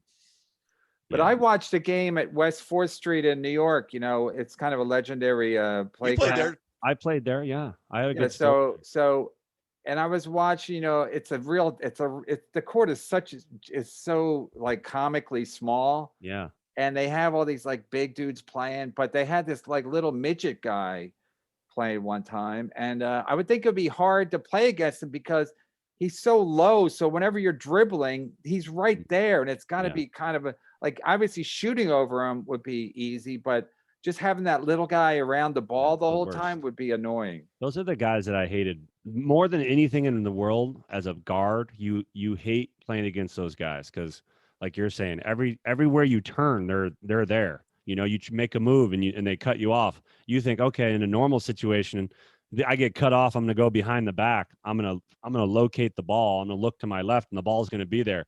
Instead, you see Earl Boykins there taking the ball. So it's almost like you have to play a post up game as a big guard. Kind of like Doncic plays. He just kind of uses his body to shield guys away until he gets a pick or an advantage or finds an angle. That was the Plus, hard you thing. can't win because you're expected to beat the guy, and then if he steals the ball or makes a play on you, the crowd goes nuts. Yeah. So it's like a no-win situation for you. If you win, you're like, of course, you got a foot on the guy. Yeah. And if he makes a play on you, you're like a bum because the midget outsmarted you. Yeah. I say with all due respect, midget. Because 5'6", 5'8" is not a midget, but I it's a played midget for at the West N- Fourth. I played Huh? at West Fourth one time, Kevin, and it was I was right out of college. I don't, Chad, you remember this in college when I dyed my hair blonde? Yeah. I had a weird phase. Yeah, you're going and through it something. was- I was It was going an through Eminem. something. Everybody was doing it. Everybody was in. It was kind of Eminem's big breakthrough, and I dyed my hair. I had these kind of roots like Nate Mears kind of had, but he just had it since he was 15 because that's what you do in Stowe. Yeah. You know, Stowe. Every kid had their highlights in, but I dyed it to look like Eminem. And so I started playing on West Fourth. I was doing a tour. I wanted to go play Rutgers Park. I wanted to go West Fourth. I wanted to be the only white guy on the court, you know, for a And lot how of old white you were in guys. college? You I were was in in college? college. Yeah, I was like 20, 21, 20, somewhere in there. So I was just kind of went on this tour through New York, and I wanted to go play against the legends, and I wanted to test my mettle, you know, and so I got to play on West Fourth, and I had no idea who these guys were. One guy had quarters in his ears. I think he was homeless. He he had like a sweatsuit on, looked kind of like Carmelo Anthony does when you see him play on all the Instagram, but he had like his hood up, he had quarters in his ears, he was homeless. And this guy murdered me. He just put me in the spin cycle. But you Are know, I these had a street few. ball players just like they're just dudes that never made it, and they're They just were, yeah. Like I went there every day. They were there all day long, playing all day. I was like, these guys are not working. This is like the dream life for me. I should just hang out here. Are they making money? I don't know. Some of the guys don't even wear sneakers. They wear like Timberland boots and they still dunk. And they're like, what you didn't know you were going to play today? It's Yeah. and they're One guy still had Crocs great. on. Yeah. And you're like, what is going on here? But it's always entertaining. But when you Yeah. realize, like, you forget, because when you live in New York, you're like, oh, they're playing full court. But then it's like, it's almost like half court, full court, because Yeah. the court's so small, and it's you don't even know who's on your team, and they're Yeah, it's they're true. so You don't. ridiculous. I remember I got a steal and I dunked it. And there was like, you know how they have the guy like the hype guy. Yeah, He's got like a radio with a little mic hookup, and he's just yeah. talking. So he's like, "Oh yeah, look at this white chocolate M&M coming out with the dunk," you know. And I'm just like, I won. I think I won like one game, and then I never won another game. But Well, I who had a were short. you according to them? I think they called me Eminem. No, but did they know you played in Oh college? no, they had no idea who I was. At that point in time, I wasn't. You know, I think I was a sophomore or junior, so I just started my, you know, ascension up the And you just college. started you just went by yourself? Yeah, I had a cousin that Wow. lived in New York, and you know, like I at that point was like wanted to just find the places to play against players, you know. Yeah. And West Fourth was kind of legendary. I think I always thought it'd be fun to go around the country, find all the legendary parks, Venice Beach, Rutgers, you know, go play some one-on-one, like, and just beat up on some guy who, you know, like, because nobody expects it from a short white guy, you know, like you show up, they're like, no, we don't want this guy on our team. So I had Yeah. to wait like 5 games. Yeah, you're like the last pick. I'd be like, I'm next, damn it. I got next, you know, and then they're finally like, all right, let this white dude play. We're just get him off the court. So, you know, I got a few steals. I played defense like Muggsy the first few possessions, got a couple steals, got my respect back, you know, had a dunk. I could dunk, Kevin. Don't look at me like that. Well, wait, how tall are you? You're like 6'4"? 6'1", man. I had a Oh, 38. I had a 6'1", 38-inch Jesus vertical. Christ. Wow. Oh, But Yeah. you could shoot. You're a shooter, right? Yeah, I was And an they love. I mean, high they like volume.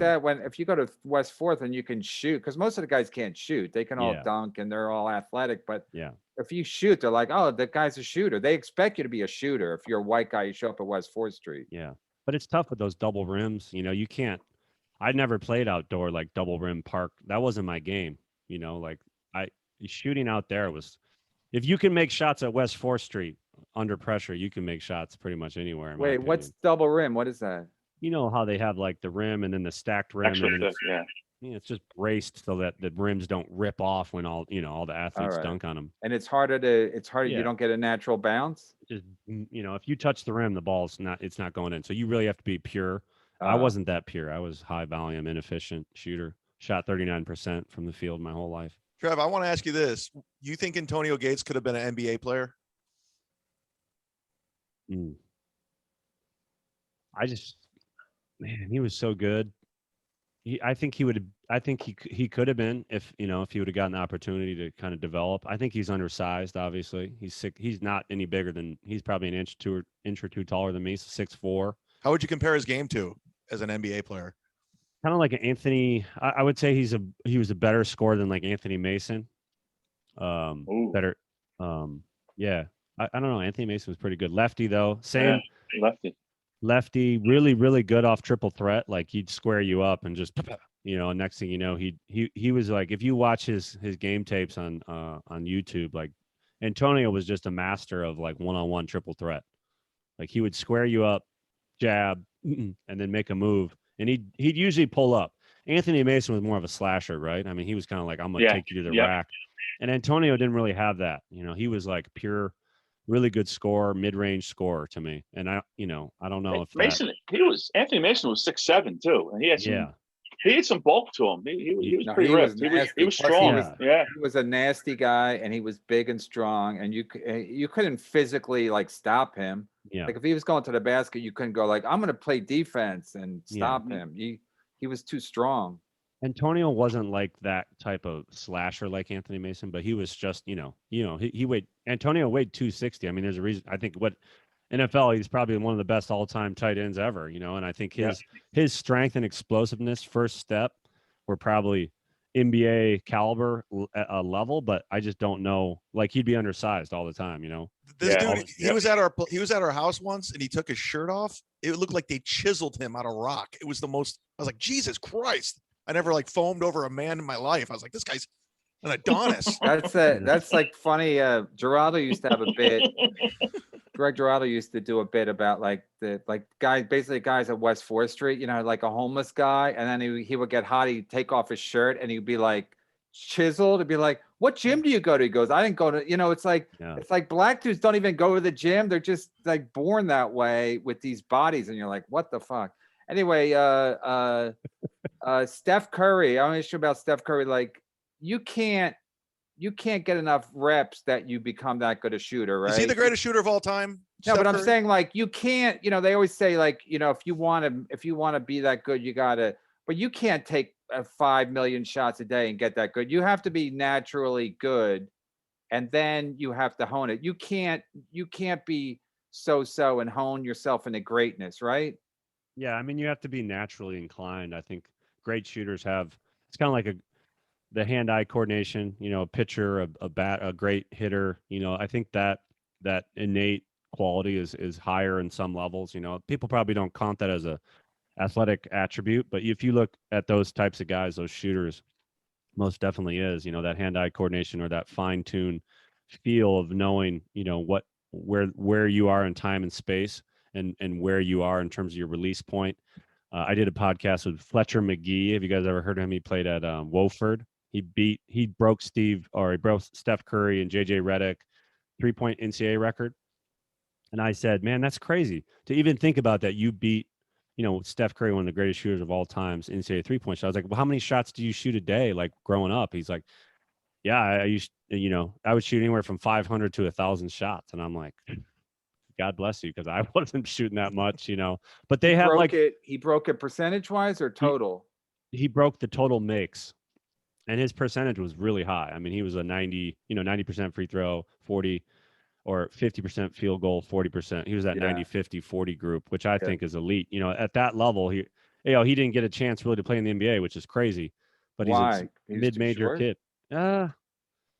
I don't know. I think you get labeled stereotype. There's some bias for white guys as they're not athletic enough. They're not, like Steph Curry probably had that too, coming from Davidson. Could he play defense at that level of athleticism? Well, Steph Curry, the story is that he wanted to go to Virginia Tech because that's where his dad went. Mm-hmm. And they Del didn't Curry. want, Yeah, Del they didn't Curry. want him. The coach, Seth Greenberg, who's now like an analyst for CBS, which is like a joke because he turned down Steph Curry, even though his fucking dad went there.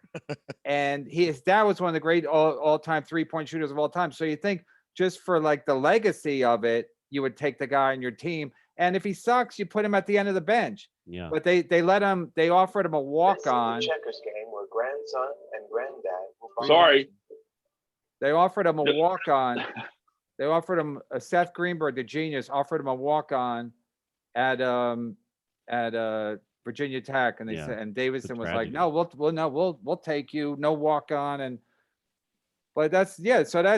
mean, his dad went there. His dad was in the pros for a long time. His dad was a great 3-point shooter, and they still were like, "We don't believe in you because you're half white or you're not athletic enough, or it's the bias is just got to be unbelievable." But that's a guy who probably still plays with a chip on his shoulder, like fucking like Tom Brady, because the 6th round and nobody believed in him, and so on and so on, But It But the is fact that crazy. this guy's a consultant on CBS or is an analyst on CBS, it's such a fucking joke. Like Yeah. the guy, it's like, you got to be an idiot. Just take the kid. What do you got to lose? Put him at the end of the bench.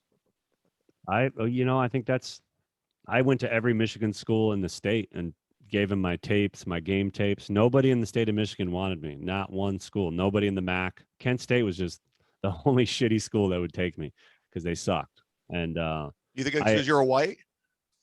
well, I think that's definitely part of it.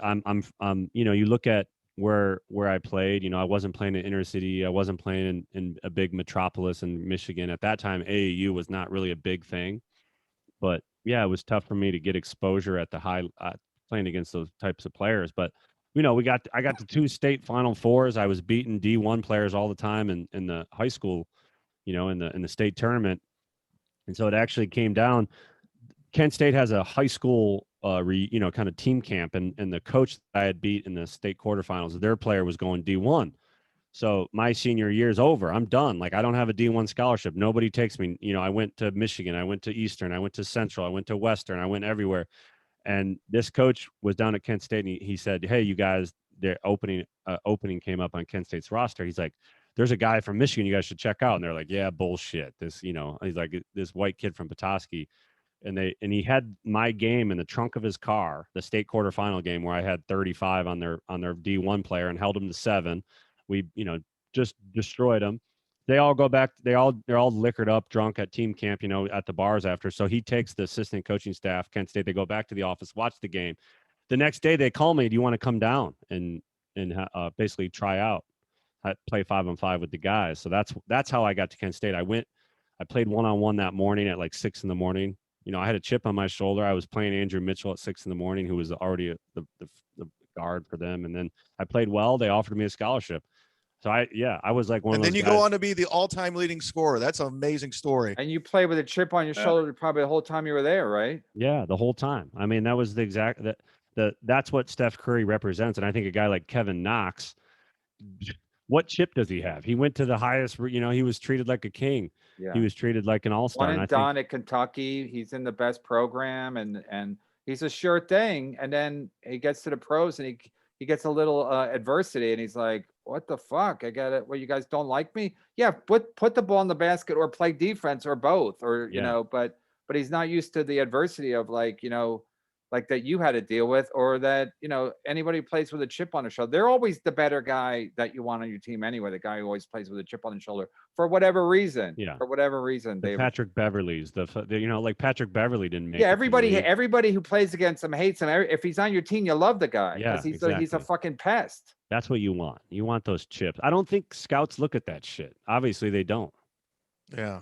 Well, they look at the numbers because that's easy to look up. Yeah. So Kevin's son's 8 and he loves basketball. Should he send him to Australia now? Yeah, he immediately. Don't keep him in the States. I would love to get rid of him. What should he be working on? Give his son a tip. An 8-year-old son. I mean, can he dribble? Can he do a jump stop? Can he? I don't know. I mean, I got to see him. Is he any good? I'll send you some videos. I mean, No, I'm sure he's got a highlight video. They all do. He went to this summer camp and then for what, and then all of a sudden he was like dribbling and making shots and I was like, what the fuck happened? But I was happy. How tall is he? How tall are you?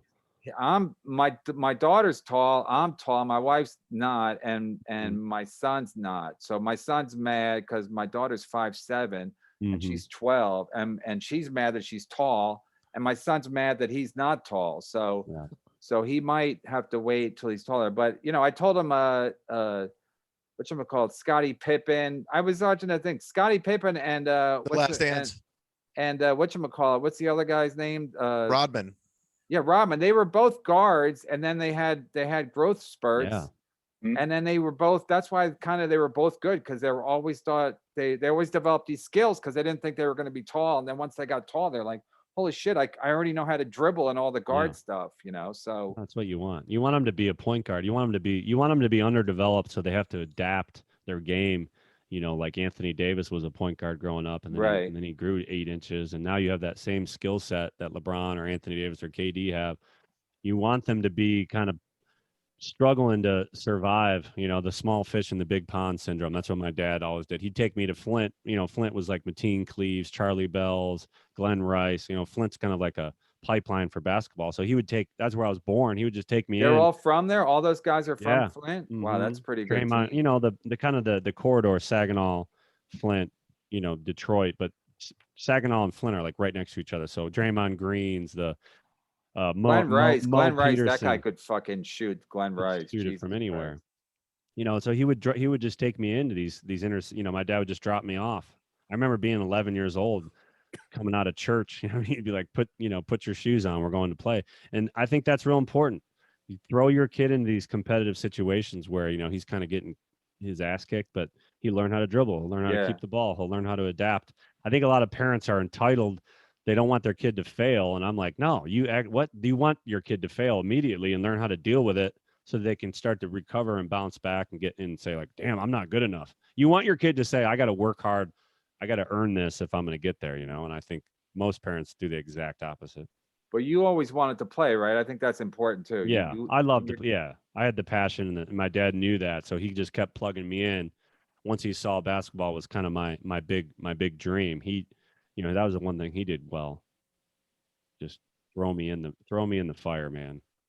Hey, I think it's a good ticket out of, it's good to have, athletics, especially in high school and college, because it keeps you then you're not smoking pot all the time and being just a regular college douchebag like most other kids, Yeah, like Chad. Yeah, Get come you on. get you on a different track. That decade plan. Chad was on the decade plan, maybe, I don't know, 2 decades. I don't know what it was. What plan were you on? What did you fucking major in? General studies. Me too. You were general studies. General studies. I'm here. The general's here. Yeah.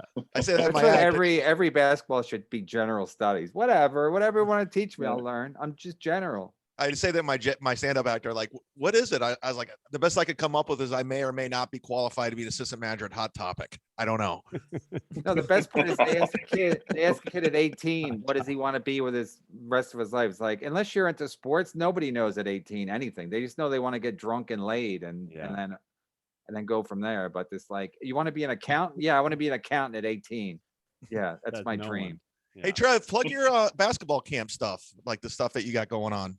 Yeah, I mean the big thing we got going on right now is it's adult basketball fitness club for men and women. It's I kind of stole it from Europe. In Europe, like Chad's career ended prematurely in the States because he couldn't. He loves to play pickup. He loves. He loves being on that team. But in the United States, we don't have the club approach. The club approach is like the pro team. Second level is like, top youth 16 to 22, and then you sprinkle in like 40-year-old men that are kind of coming down from their pro career. Third division, it's just like NCAA. We have Division 1, Division 2, Division 3, except over there everybody's getting paid. So Chad could have been getting paid 1,000, 2,000 euros a month playing in the third division. When he was when his prime. Now he's way past his prime. Yeah, I'm past my prime. What was Chad? Chad was in a pass first point Chad guard. He was not a pass first type of guy. Yes, I was. Chad was infamous at the rec center at Kent State for his spin move. He had one move, only one. Spin move. That was it. And he traveled 90% of the time. I never traveled. You can't call it in the rec leagues. But He still likes to travel now as a comedian. Yeah.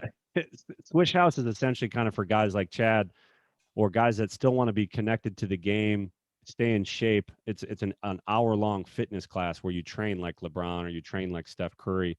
I kind of put in simple training exercises where you're on a team, you're doing shooting, you're doing push-ups, you're doing air squats, you're doing lunges, and then you go do shooting competitions where you got to, kind of compete.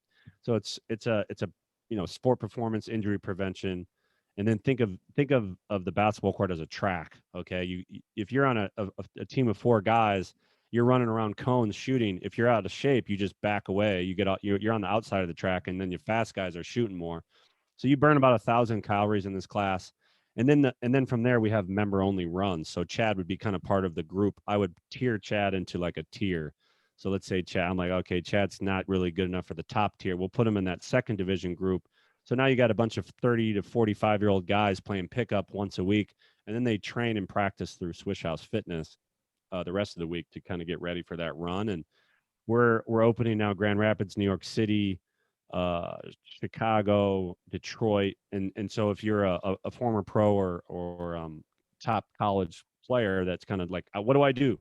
Why would you go be an accountant when you could go start a Swish House franchise or kind of affiliate location? So it's a way to kind of monetize the European model, but it's more of just like, hey, I don't want to be fat and I hate the treadmill. What do I do? And you burn 1,000 calories shooting, 100, 150 shots a day. So And it's how fun. often do they go? So we run about 50 classes a month. So you can go. I think we're up to, depends on our membership base, but we have about 100 members here in Chicago.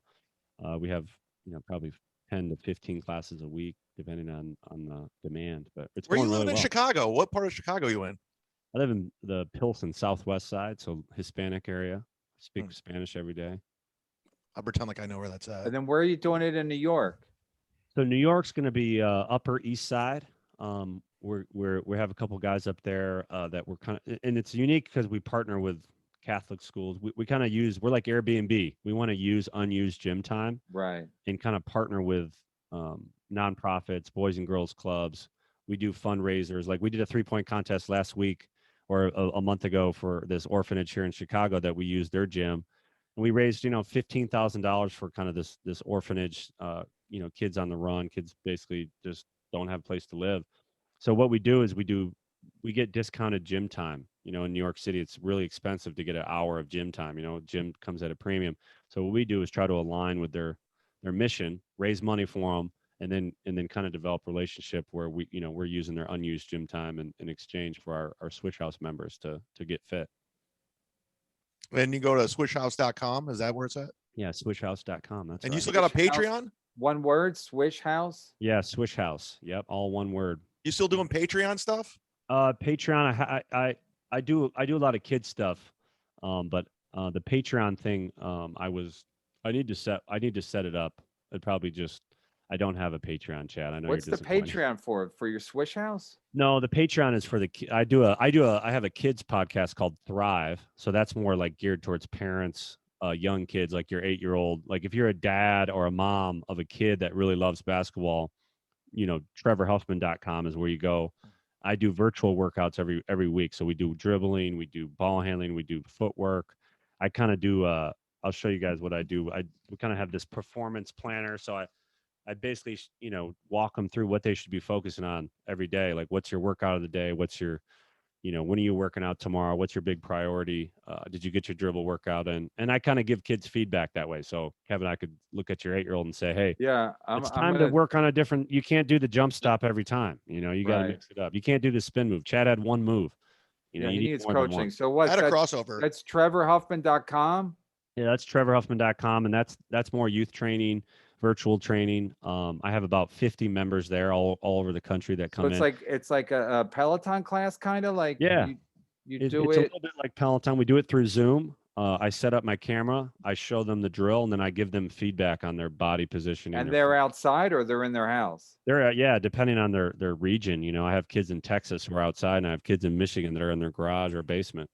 Oh, I see. All right. Yeah. So my son did. So it- you're using in Swish House, you're using basketball. It says here for a healthy community. So you're trying to bring the community together Yeah. in using basketball, and not just it's for strength conditioning, Mm-hmm. for a healthier life. Yeah. So a health and well-being company for adults and community based. So like, if Chad loved it and he was just Swish House classes, and then you said, all right, Chad, you want to start a community I'm retired. Okay, you should be. But So you're like are you like a do-gooder? I think at this point I am. I mean, I'd just be dead, and I'd be in a gutter if I just lived off my. So you're like a bit of a basketball. humanitarian. I could just live off my basketball money, but I think at the end of the day, I don't really feel good about it. But you Yeah, earned that's it. what- you can't sit around all day. You get bored. Yeah. You do franchises? So it's not exactly a franchise model right now. Like we call them general managers. We're kind of setting it up like an NBA. So you could be a general manager in New York City. Let's say you don't even you just love basketball. but you're not really the trainer. You know, like Chad's not going to be the trainer, the head I like trainer how in he New always York shits City. on Chad. This is 20 years. This is 20 20 years of it. right I don't here. even know why you have me on the show. All I do is shit on you, and you wore Kent State gear and everything. Yeah, I was trying to But yeah, press. we do it through our network. So you guys remember Matt Howard from Butler played at you know, like really high level pro guys that are coming out of Europe and they don't have anything to do at the, like essentially me. I couldn't do anything. I didn't want to go into the 9 to 5. So I kind of start, you know, me and Jonathan Dews and the Swish House, other co-founders, we just decided like this is where we want to be. I'd rather be like building a community of basketball lovers. All we talk about is basketball, and then after class we just talk about shit like this. So the reason why I asked my question is this area that I am of South Jersey Mhm. is very big in basketball, youth, high Yeah. school, and college. And Mhm. college. This would be a great spot, I think, for something like this. That's why I was asking for a franchise, because that Yeah. might be something that I'd be interested in doing. So Mhm. I'm looking for a spot here and how to contact you to have a conversation about this. Yeah. Well, I mean, if you want to talk about that, we can. I mean, Chad can shoot you my number. We can introduce. I think the big part is like I got a guy who can run it. His name's Tyrone Rolls. That's the inside joke, but no, but Ken's serious, like especially in the summer, like basketball is huge in Exactly. Jersey Shore. Yeah. And people are looking for stuff to do, and there's probably a lot of guys who used to play ball in high school and college for that sure. can't find a game, you know. Exactly, and it's kind of caters to both tiers. Some guys don't want to train, you know, they don't want to get shots up, they don't want to fucking do a lunge, they just want to play, you know. And some guys just want to be there to stay in shape, and they don't want to play. So we're kind of catering to these two different demos, you know, 15 and older. So you get some kids there, but it's mostly, you know, our average age is probably 35, I would say. And you know, there's 70 million basketball lovers out there, and we're thinking, you know, let's be the first to market, kind of the first economy in this place. Nobody's really doing this. We actually have Fred Hill from Rutgers in New Jersey. He's a guy that has reached out to us. He was a Rutgers coach, and he might be open in one in New Jersey, Ken. So if we definitely talk after this. Yeah, absolutely. Kevin, what do you think? You know the I think basketball down here. Yeah, I think it's a good idea. I just think people that people need stuff. People listen. I exercise a lot, but I kind of stopped playing basketball. When I take my son to the court, there's a court down the street, but you know, it's like younger guys, and they always want me to play. But then my son has to watch, so I always say no. Plus, I don't want to get hurt. But I'm just saying, like, Yeah. I think guys are always looking for a place to play. Like, it's hard to find a game, especially when you're not young. You know, like. Yeah, and So, you want to yeah, I play think with it's a guys. good You want idea. to play with guys in the same kind of. I would call it like your skill zone, right? Yeah. You don't want to go play against some D1 guy who's going to dunk on you. You want to play Right. against guys that are smart. They're part of the community. They know you're going to go. Everybody wants to walk the next day. Nobody wants to get taken out on a cheap screen. Right. That's the worst, man. When you go to like an open gym or like an X Sport or LA Fitness, and it's just a bunch of guys that they're just assholes, or you know. And I think that's the community part, Ken, where everybody that's kind of become part of the Swish House community, it's invite only. So I don't just. By the way, my screens were awesome, Trevor. Remember? You were a good screener. You're like plutonium. You're dense. Thank dense. You're a dense man. You're Anthony He's Mason. dense in many 5'6" ways. body. Yeah. So, but yeah, that's kind of the Swish House model. You know, we got unused gym time all over the country. You know, and I think that's if you can kind of build a community. Think of CrossFit. You know, CrossFit's kind of like one of those fitness boutique fitness ideas, hybrid, where they just combined a bar, gymnastics, cardio, and they made a sport out of it. And so I was thinking, well, why don't people just do what they actually love to do? You know, I don't like to actually lift, you know, 129, you know, I don't like to snatch or power clean or ruin my back, but I do like the community aspect of CrossFit where people come together and get fit and go out for drinks. And so that's kind of what I'm trying to build with Swish House, and we're trying to build all over the country with it. So it's exciting. You know, I think we've got a couple investors, really high level investors that have come in. Halo Top Ice Cream, Roadrunner Sports, the CEO, two CEOs from those companies, and we have a really cool business team forming. Danny Green's getting on board with us, the NBA player. He's we've been talking to him. So it's just exciting because I think a lot of NBA guys would kind of love to help their own communities where they came from. Hey, Ken, speaking of that, does Chris Ford still live down there? Yeah, Chris lives a mile and a half right down the road from me here, Trevor. Chris Ford was the he scored the very first 3-point shot in the NBA when he was with Detroit. He played at Villanova. You got it. He played at Villanova. Played at Villanova. They went to the Final Four. They went to the final game in like 1972 or 3 or something. I think it was 71, and then it got erased because Howard Porter had signed with an agent. So it's like they never existed. But they Kevin, they ran into Lou Alcindor, right? Was it Alcindor or Walton? Walton. I'm trying. I think they ran into a guy named Lou Alcindor for UCLA, and they lost that game. Oh, yeah, you're probably right. But you knew that. I think you knew the coach, Jack Kraft. You knew that family really well, Kevin. I think a particular daughter. I think you knew really well. But no, but there's a lot of guys down there. A lot of sports guy in South Jersey, right? Oh, absolutely. Yeah, there are. There's current NFL players, retired NFL players, baseball current and retired. It's funny. That old Villanova team, Kevin, they come down here and see Chris. Hank Sementowski, remember Hank? Yeah. They come. Yeah, they have reunions down here. But yeah, Trevor, we're losing Trevor. Chad. We're losing Trevor with all this old school. I mean, Trevor thinks he's old school. We're going back to like Bill Walton and fucking Bill Russell. So well, he's Bill like, Walton, I know, but Chris Ford, that's the first 3-point shot. What the? I mean, that's Chris Ford. Chris Ford's he's a real guy. He played for Boston. I want to interview him. Can I get him on my podcast? I'll get him for you. He played for the Celtics. Awesome. He played for the Celtics with Larry Bird. He's a good ball player. I love hearing from old school people, like when they talk about basketball and the new generation versus. Oh God, it's such a great conversation. Like who's. But didn't Chris Ford coach too? Didn't he coach it? Yeah, he coached the Bucks. He coached the Clippers. He coached the Celtics, and it was Donald Sterling, the Clippers owner at the time, who really made Chris. How do I want to say it? I mean, he gave Chris an enormous contract, enormous. Mm-hmm. And Chris lasted a couple of years because that franchise back then. But Chris did really, really well with that contract. But Chris has 3 rings as a player and a coach with the Celtics. 4 rings. So 3 or 4 team up rings. for them. Start a thing down there.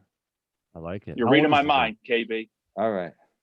See what I do? I bring people together. Chris is, networking. You're a do-gooder. Kevin, you're a do-gooder too. I'm a do-gooder. I knew you had it in you. Listen, I'm going to be in trouble if I don't get out of here. Today's my 33rd wedding anniversary, and I got to take my wife out to dinner. Well, congratulations. That's amazing. Thanks, 33. Chad. That's a lucky year. Jesus and Chris Farley. And John Belushi too. I was about to say Belushi. Wait till Tim Dillon hits 33. He'll be dead. Oh my God! All right, Chad. let's wrap it up. What we're going to talk about? Trevor's got stuff to do. Where's your social media? Where can people follow you? Yeah, T Huffman 24 on Instagram. I'm not a huge social guy, but you can always. I'm the one that got you on that stuff. I hate it. TrevorHuffman.com. You can always contact me there, but just get my number from Chad, and you'll find me. There it is. All right, guys. Thanks for doing the show. Yeah, guys, that was fun, man.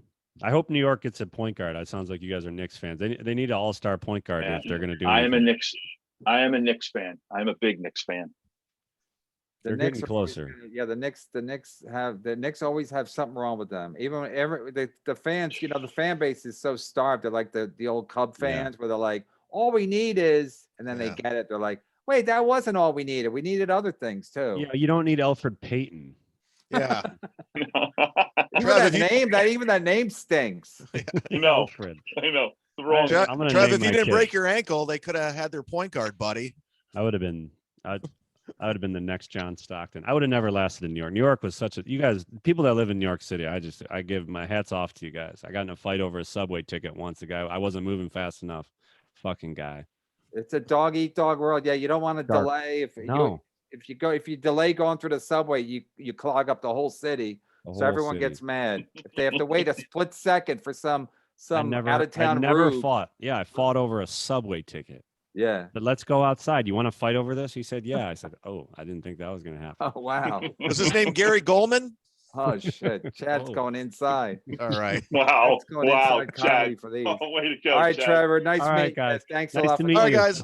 We'll see you Thanks, next Trevor. week. 5-star Happy review. anniversary. Yeah, God man. bless. Count the troops.